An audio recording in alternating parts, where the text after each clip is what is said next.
ಅಂತಂದ್ರೆ ಅದನ್ನು ಕೂಡ ಟೆಂಪಲ್ ಅಂತಾನೆ ಪೂಜೆ ಮಾಡ್ತಾರೆ. ಅಲ್ಲಿನ ಒಂದು ವಿಶೇಷತೆ ಏನು ಅಂದ್ರೆ ಶ್ರೀರಾಮ ಬರ್ಬೇಕಾದ್ರೆ ಇಲ್ಲಿ ಈ spot per person 10 rupees 20 rupees ಏನಿರುತ್ತೆ, ಅಲ್ಲಿ ತನಕ ನೀವು ತಗೊಳ್ಳಿ. ಒಂದು ಸರಿ ಅಂತಂದ್ರೆ ನಾನು ಎಲ್ಲೂ ನೋಡಿರ್ಲಿಲ್ಲ, ಒಂದು ಕಪ್ಪೆ ನೋಡಿದೆ. ಇಲ್ಲಿ ಎಷ್ಟು ದೊಡ್ಡದಿದೆ ಅಂತಂದ್ರೆ ಬನ್ನಿ ತೋರಿಸ್ತೀನಿ.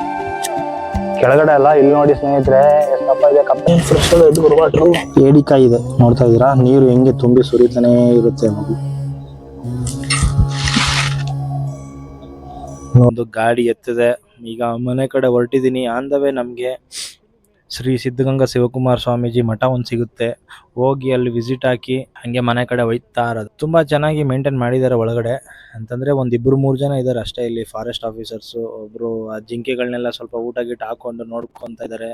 ಇನ್ನೊಬ್ರು ಇಲ್ಲಿ ಟಿಕೆಟ್ ಇಸ್ಕೊನಿಗಳನ್ನ ನೋಡ್ಕೊಳಕ್ ಮೋಸ್ಟ್ಲಿ ಡಾಕ್ಟರ್ಗಳಿಗೆ ಕೊಟ್ಟಿರ್ತಾರೆ. ಮೋಸ್ಟ್ಲಿ ಯಾರಂದ್ರೆ ಯಾರು ಇಲ್ಲ ಇಲ್ಲಿ ನೋಡ್ಕೊಳ್ಳೋರು. ಹೆಂಗಂದ್ರೆ ಹಂಗ್ ಬಿಸಾಕಿದಾನೆ. ಬಟ್ ಪೀಸ್ಫುಲ್ ಆಗಿದೆ. ಈ ಮಳೆ ಗಿಳೆ ಬಿದ್ದಿರೋದಕ್ಕೂ ಅದಕ್ಕೂ ಫುಲ್ಲು ಹಚ್ಚ ಹಸಿರು.